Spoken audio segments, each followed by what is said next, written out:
I'm going to show you how to take a penalty in FC 24. So the first ever time you get a penalty in game, this helpful guide will pop up. It will show you the two-step process. So the first step is to move your left stick to aim your shot. Then the step 2 process is to compose your circle. This dictates your accuracy of your shot. You want to wait until the circle is at its smallest point, then power your shot. So if you take your shot when it's red, doesn't necessarily mean you'll miss if you've taken it with a good penalty taker.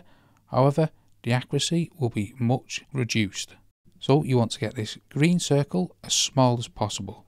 Now if you want to practice your penalties, you can go to the main area, then come down to learn to play, and then you want to select practice area. Then here, once you're in the practice area, you want to press the options button. Then you want to select free kick.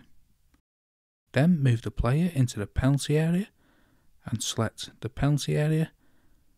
And now you'll be able to practice your penalties.